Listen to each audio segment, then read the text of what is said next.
Muy buenas tardes, bienvenidos de nuevo a Negocios Televisión, bienvenidos a las noticias del día, mirando de nuevo a la actualidad, a las últimas horas pendientes de Oriente Medio. Ojo porque ha tenido lugar en las últimas horas el mayor ataque por parte de Hezbollah desde el inicio de la guerra. Se espera una respuesta inminente, contundente por parte de Israel. El Gabinete de Seguridad se va a reunir en los próximos minutos. Miramos también, por supuesto, a lo que está sucediendo en el G7. Se esperan declaraciones en los próximos minutos por parte del presidente de Estados Unidos, Joe Biden. También va a hablar enseguida el secretario general de la OTAN, Jens Stoltenberg, en un momento en el que el propio Stoltenberg ayer decía que iba a ser obligatorio para sus aliados suministrar ayuda a Ucrania. En este sentido vamos a mirar, por supuesto, a Ucrania, que se está congratulando, está de alguna forma sacando pecho de los ataques en territorio ruso con armas occidentales, mientras Rusia está advirtiendo directamente a Francia de un conflicto directo. Dice que cada vez se involucra más y además, ojo, porque están sonando voces de alerta. Dice Zaharova que es inminente que se produzcan sabotajes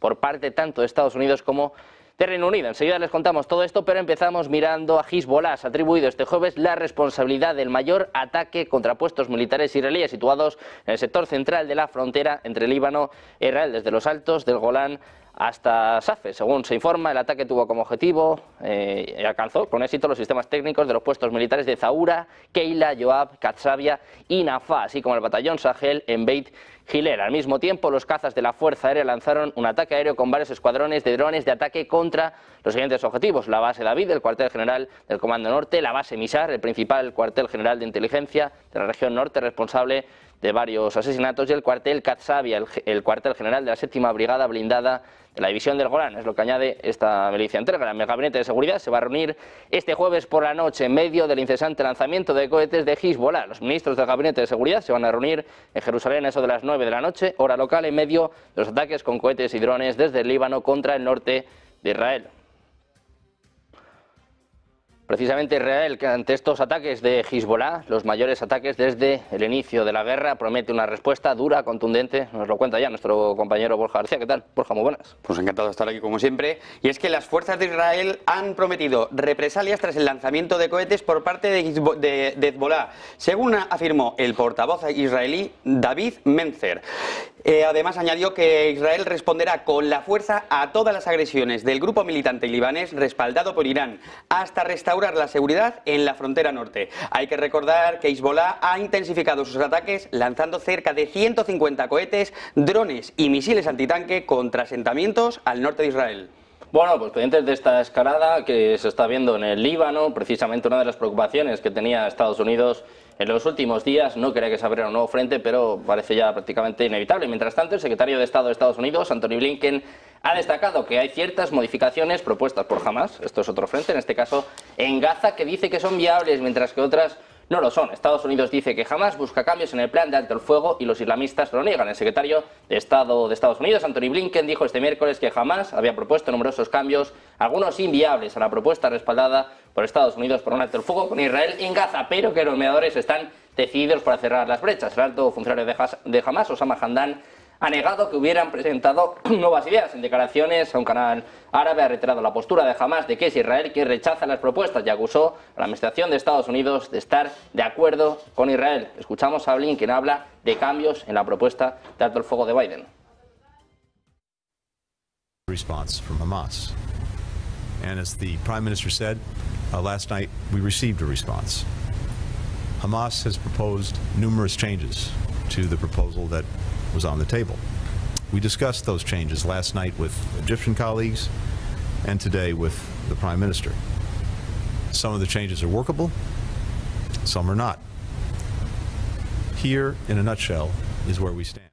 Dice Blinken que hay algunos cambios que eran menores y no inesperados, mientras que otros diferían más sustancialmente de lo descrito en la resolución del Consejo de Seguridad de la ONU del pasado lunes, que respaldaba, como saben, este plan propuesto por el presidente de Estados Unidos, Joe Biden.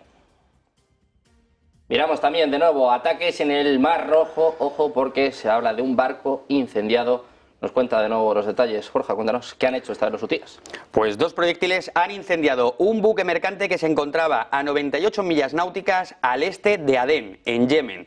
Todavía no se conoce la magnitud de los daños ni si ha habido víctimas mortales. Según la empresa británica de seguridad marítima Ambrey, el mercante cumple con el perfil para ser considerado objetivo de los hutíes. Paralelamente, otro barco situado a 82 millas náuticas al noroeste de Al-Udaya, también en Yemen, informó de una explosión en sus proximidades. Con todo, el barco pudo continuar a puerto sin lamentar daños ni víctimas mortales. Bueno, pues nuevo ataque en el Mar Rojo, nuevo ataque de los hutíes, pendientes de más detalles de esta firma de seguridad británica. Mientras tanto, vamos a mirar a Irán, que está ampliando su capacidad de enriquecimiento de uranio en 2 sitios subterráneos en respuesta a las recientes resoluciones del Organismo de Control Nuclear de la ONU. Sin embargo, la escala de esta es menos grave de lo previsto. Después de las objeciones a resoluciones pasadas, Irán planea agregar más centrifugadoras en estos sitios. Los diplomáticos no especificaron el número exacto o el tipo de estas que van a instalar, ni tampoco el nivel de enriquecimiento que pretenden alcanzar. Un diplomático aclaró que estas centrifugadoras no pretenden aumentar la producción de uranio de Irán. Los inspectores que supervisan este progreso van a emitir un informe a los Estados miembros hoy mismo. A pesar de las recientes resoluciones que instan a la cooperación, persisten las preocupaciones sobre el cumplimiento de Irán. Pendientes también del G7, Italia se ha convertido hoy en epicentro informativo de la geopolítica, con Meloni como anfitriona en una cita en la que Ucrania es uno de los puntos principales. También Gaza está cobrando protagonismo. La primera ministra, Giorgia Meloni, además aparece entre los que sí han salido fortalecidos tras los comicios europeos. Hasta el sábado van a estar los líderes del G7 en un complejo turístico situado en la región de Apulia, en el sur de Italia. Participan el presidente de Estados Unidos, también invitados Zelensky, Milei o el Papa Francisco, aparte de von der Leyen o de Charles Michel.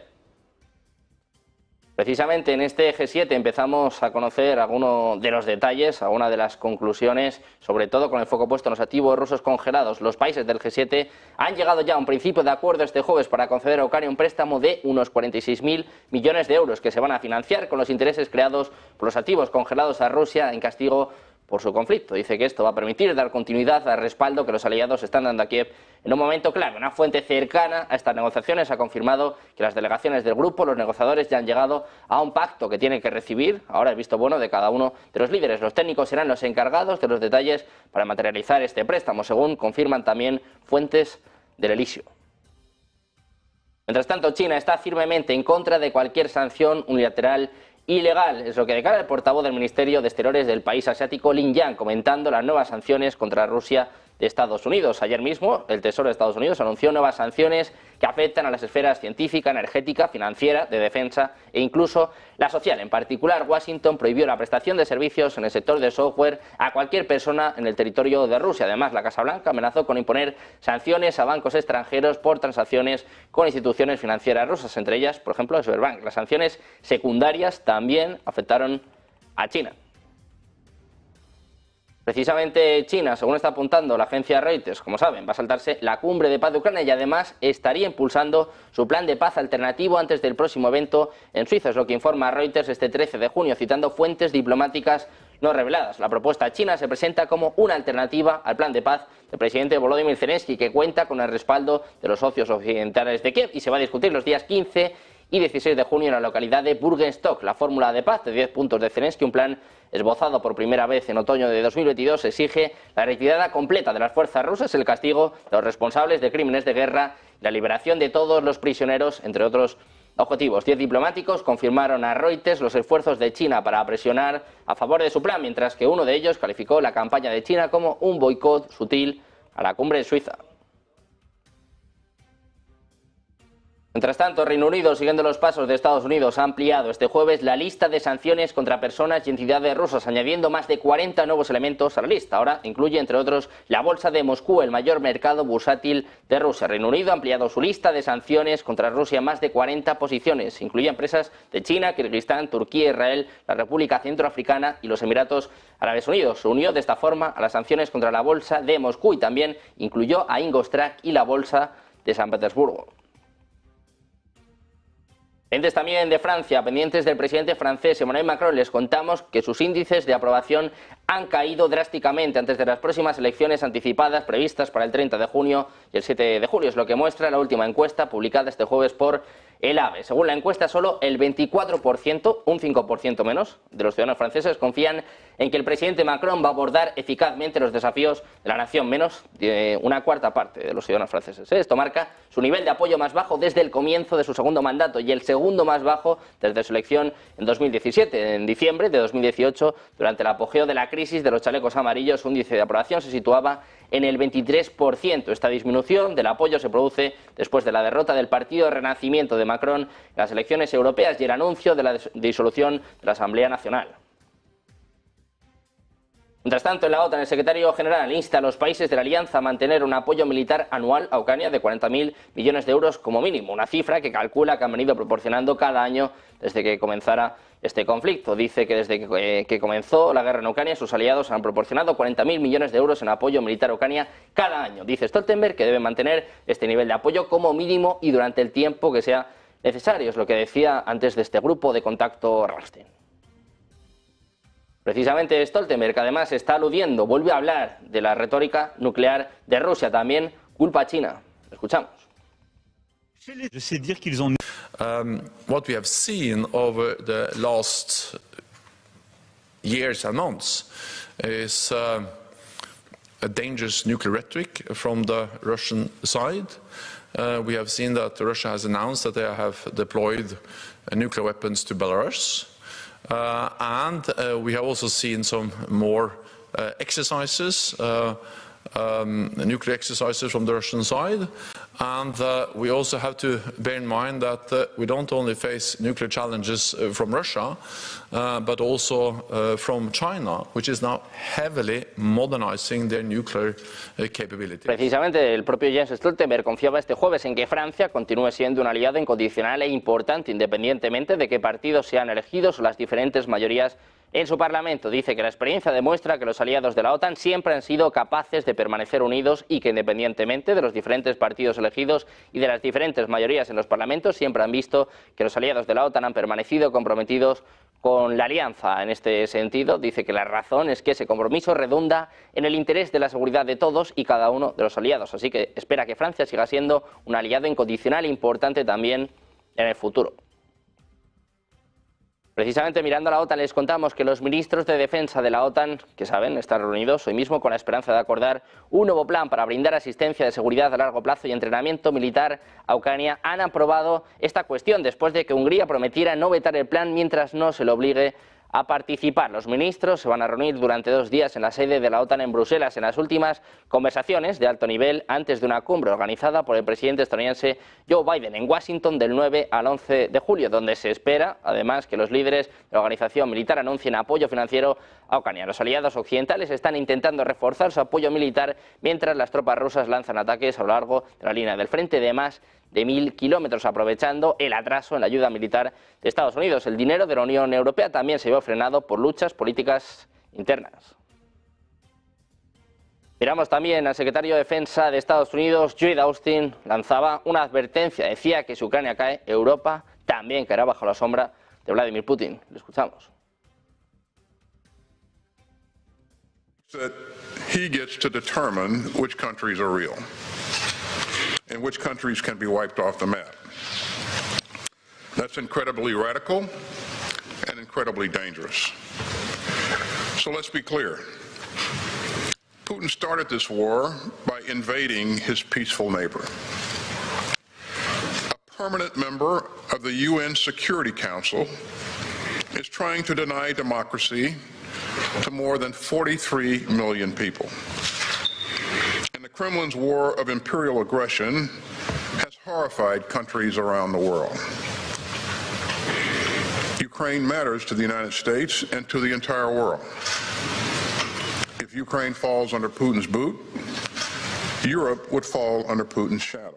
Precisamente Estados Unidos dice que el avance de Rusia en la zona de Kharkov se está desacelerando y que la línea del frente se está estabilizando después de que algunos aliados levantaran las restricciones sobre el uso de armas donadas en territorio ruso por parte de Kiev. Lo que apunta este jueves el secretario de Defensa de Estados Unidos, Lloyd Austin, dice que lo que ve es una desaceleración del avance ruso y una estabilización de esa parte particular del frente, aunque eso sí, dice que hay avances y retrocesos en el futuro, es lo que apuntaba al margen de esta reunión de ministros de defensa de la OTAN en Bruselas. Añade que hace un par de semanas había preocupación de que se pudiera ver un avance significativo por parte de los rusos, pero ahora, dice Austin, no creo que veamos eso en el futuro. En Alemania, el ministro de Defensa, Boris Pistorius, ha anunciado este jueves que Alemania no va a proporcionar a Ucrania sistemas adicionales de defensa aérea Patriot. Dice que ya han entregado 3 sistemas, que es una cuarta parte de sus reservas y que no hay manera de proporcionar más que estos. Añade que ahora sus socios son los que deben suministrar los Patriot. Es lo que decía antes de la reunión de ministros de defensa de la OTAN. El anuncio se produce tras la asignación anterior por parte de Alemania de 3 sistemas Patriot a Ucrania en medio de la guerra en curso con Rusia.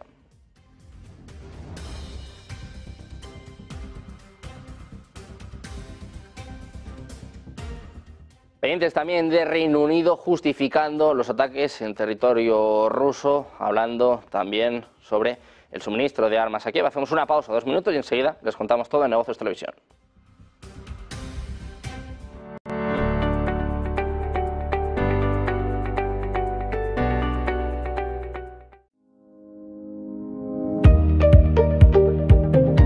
Algo que a menudo la gente no da la suficiente importancia es el mercado de divisas. Y es que los cruces de divisas, que es así como se llama cuando se compara una divisa con otra, se cruzan y obtenemos un valor determinado, un valor numérico.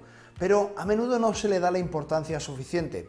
Cuando yo me compro una camisa, probablemente haya sido diseñada, pues no lo sé, en Italia o en Francia o en cualquier sitio, ese diseño habrá sido manufacturado, vamos a decir, en China, como una de las grandes fábricas del mundo, y de ahí ya hay un cambio de divisa del euro al yuan. Una vez que haya sido facturada, probablemente haya un distribuidor por el medio que la envíe, vamos a decir, a Malasia como centro de distribución. De ahí, de nuevo, habrá un cambio de divisa. E imaginad que esta camisa ahora se va a vender, pues no lo sé, en Estados Unidos, y habrá un siguiente cambio de divisa. Todos esos pasos que vamos sufriendo, al fin y al cabo, conforman el mercado Forex, el mercado Foreigner Exchange, que es el mercado de cambio de divisas, donde no solamente se altera mediante la oferta y la demanda de inversores que entran al mercado, sino también en el comercio diario que tenemos dentro del mundo entero.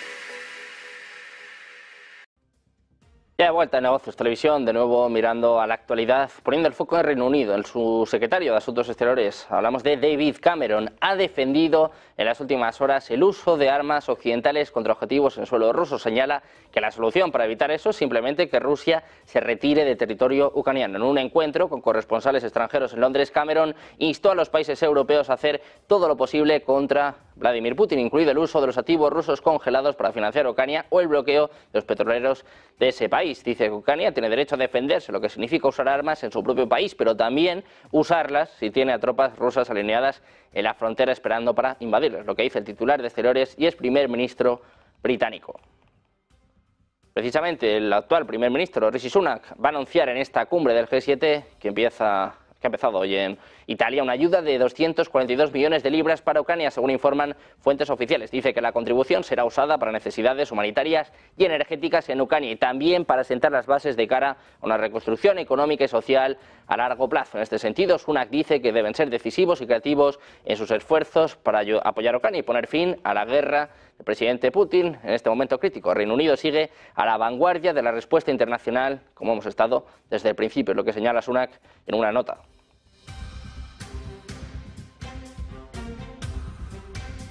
Todo esto precisamente vamos a mirar a Rusia, vamos a mirar a la portavoz del Ministerio de Asuntos Exteriores ruso, María Zaharova. Ha dicho este jueves que la implicación de Francia en el conflicto ucraniano acerca a París a un choque directo con Rusia. Dice que Francia se está involucrando profundamente en el conflicto armado en Ucrania, cambiando constantemente cualquier noción de ayuda para socavar la situación y, por supuesto, acercando la opción de una confrontación directa con su país. Dice que esto está plagado de consecuencias impredecibles para la seguridad, no solo en Europa, sino también en el mundo. Es lo que apuntaba en una rueda de prensa anteriormente. La portavoz había dicho que las tropas que Francia podría enviar a luchar en Ucrania se convertirían en objetivos legítimos para el ejército ruso.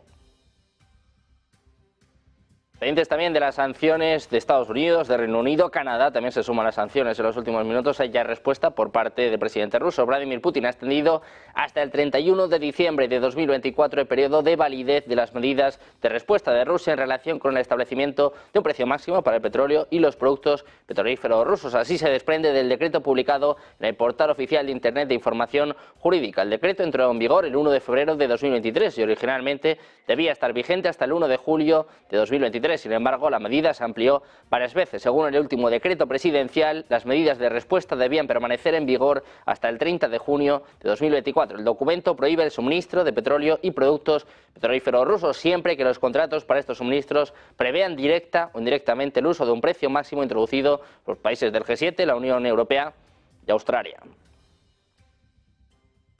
Precisamente seguimos mirando a Rusia, está alertando de ataques, de posibles sabotajes por parte de Reino Unido y de Estados Unidos. Dice que están incitando a Ucrania a perpetrar ataques terroristas y que planean sabotajes a gran escala contra Rusia. Es lo que afirma en una sesión informativa la representante oficial del Ministerio de Asuntos Exteriores ruso, María Zaharova. Dice literalmente: los anglosajones incitan abiertamente a Ucrania a cometer bárbaros ataques terroristas. Al parecer la destrucción no les basta, exigen más de Ucrania, alientan ataques directos en las profundidades de Rusia y ni siquiera esto es suficiente. Para ellos, ahora en Washington y Londres han comenzado a planear sabotajes a gran escala. Llamó además la atención sobre la publicación de un tabloide británico, The Daily Express, que hablaba de que en caso de éxito militar o victoria de Moscú en Ucrania, la junta del presidente ucraniano Volodymyr Zelensky querrá llevar a cabo actividades terroristas dentro de Rusia y que esto consistiría en bombardear escuelas y otros bienes civiles. Dice que los medios occidentales ya escriben esto y que sugiere que el periódico, los autores y, como vemos muchas veces, figuras públicas y periodistas están comprobando la actividad terrorista de Ucrania. Dice que es obvio que todo esto es posible y que toda esta actividad terrorista de Ucrania es posible, única y exclusivamente con el dinero de Occidente. Mientras tanto, el expresidente ruso Dmitry Medvedev manda un mensaje, también responde a las sanciones de Estados Unidos, pide causar el máximo daño a Occidente y sus aliados por sus acciones contra Moscú por el conflicto en Ucrania, incluida la entrega de armamento a los enemigos del mundo occidental y el uso de noticias falsas para crear una pesadilla de locura. Dice además que las nuevas sanciones de Estados Unidos y las que se esperan pronto por parte de la Unión Europea van a terminar haciendo que Rusia responda. Dice que parece que ya suman decenas de miles y que han aprendido a vivir y desarrollarse pese a ellas. Es lo que apuntaba en un mensaje en Telegram. Si bien ha matizado que por otra parte es necesario responder, el exmandatario ruso ha denunciado que Washington y sus aliados han declarado una guerra sin normas a Moscú, antes de recalcar que es necesario intentar causar cada día el máximo daño a esos países que han impuesto estas restricciones al país y a los ciudadanos. Dice Medvedev que hay que dañar allá donde puedan causar daño. Pendientes también de Bielorrusia, es que Rusia y Bielorrusia practicaron la entrega y puesta a punto de ojivas nucleares en misiles en el marco de la segunda fase de los ejercicios nucleares tácticos cerca de la frontera ucraniana, según informa hoy el Ministerio de Defensa ruso. El teniente general Igor Kolesnikov, jefe del departamento encargado de los suministros de armas nucleares y de su seguridad, informó de la marcha de las maniobras en las que las tropas rusas se encargaron del abastecimiento y las bielorrusias de la puesta a punto de los misiles de emplazamiento terrestre y aéreo con cargas nucleares. Dice que en estos momentos se practican misiones de guardia con misiles de entrenamiento, según añadían en el comunicado. Miramos también al jefe de la inteligencia militar ucraniana, Kirilo Budanov, asegura este jueves que Rusia ya está sintiendo los efectos de los ataques ucranianos con armamento occidental contra objetivos militares situados dentro de su territorio, según declara hoy en el Servicio Nacional Televisivo de Noticias. Dice Budanov, ya sienten todo esto, ¿qué pueden hacer? Como suele decirse, ya es tarde para beber. Eso es lo que apuntaba Budanov con su habitual estilo lacónico, utilizando una expresión rusa y ucraniana que hace referencia al agua mineral del valle de Borjomi, en Georgia, popular en todo el espacio soviético y conocida por sus propiedades benéficas para la salud. El general ucraniano espera que la situación en el frente mejore para Ucrania a medida que vayan haciendo efecto los ataques con armas occidentales dentro del territorio ruso. Pendientes también de Moldavia, Estados Unidos, Gran Bretaña y Canadá acusan este jueves a Rusia de llevar a cabo un complot para influir en el resultado de las elecciones presidenciales de Moldavia en octubre, en una declaración conjunta publicada por el Departamento de Estado de Estados Unidos. La declaración decía que Rusia estaba buscando exacerbar las tensiones sociales y fomentar percepciones negativas de Occidente y el actual equipo de la presidenta procedimental de Moldavia, Maya Sandu, utilizando, dicen, desinformación y propaganda en línea. Dicen en un comunicado que están dando este paso para advertir a sus socios democráticos y aliados que los actores rusos están llevando a cabo un complot para influir en los resultados de las elecciones presidenciales de otoño de 2024 en Moldavia. Miramos también a Lituania, que está considerando la solicitud de Ucrania de enviar instructores militares, según dijo a STT el ministro de Asuntos Exteriores del país báltico, Gabrielius Landsbergis, que se encuentra de visita en Finlandia. Según sus palabras, actualmente las negociaciones sobre el avance del proyecto se llevan a cabo a nivel técnico. Landsbergis subrayó que se trata del regreso de instructores militares a Ucrania, ya que ya estaban allí antes de la creación del Distrito Militar del Norte. Según él, Occidente debe mantener todas las opciones sobre la mesa en lo que respecta al apoyo a Ucrania, como se especifica en el material del STT. Miramos también al mundo cripto. Les contamos que el presidente de la Comisión de Bolsa y Valores de Estados Unidos, Gary Gensler, ha compartido este jueves que cree que los formularios S1 para los ETFs de Ethereum, también conocidos como declaraciones de registro, probablemente se van a aprobar a finales del verano. Dice literalmente que los emisores individuales todavía están trabajando en el proceso de registro, que está funcionando sin problemas, y dice además que prevé que en algún momento durante el transcurso de este verano se dé luz verde, es lo que apunta Gensler en una audiencia en el Senado de Estados Unidos. En mayo, la SEC ya aprobó los ETFs spot de Ethereum. No obstante, la aprobación de los formularios S1 es necesaria para que puedan comenzar a operar. Después del culebrón de los ETFs de Bitcoin, parece que la luz verde para los ETFs de Ethereum se puede dar este mismo verano.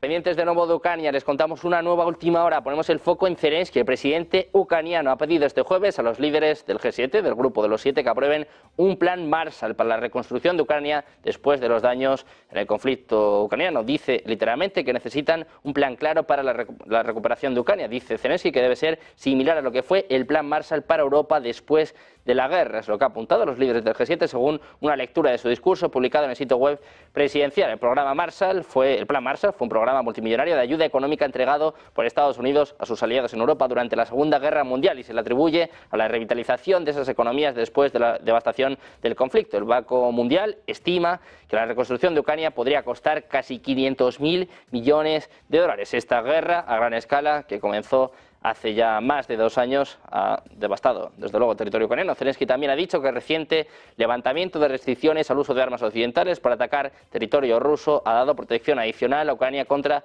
los ataques aéreos, sobre todo en Kharkov. Sin embargo, dice Zelensky, todavía estamos buscando Patriot adicionales y necesitamos más de los mismos para pasos poderosos que se tomaron para mejorar las capacidades de ataque de largo alcance. Zelensky, en la cumbre del G7, dando claves, dice que necesitan un plan Marshall para la reconstrucción de Ucrania. Ojo, porque puede costar hasta 500.000 millones de dólares. Pendientes de la actualidad económica, nacional, internacional, geopolítica, una pausa, nada, unos minutos y enseguida de vuelta con toda la información en Negocios Televisión.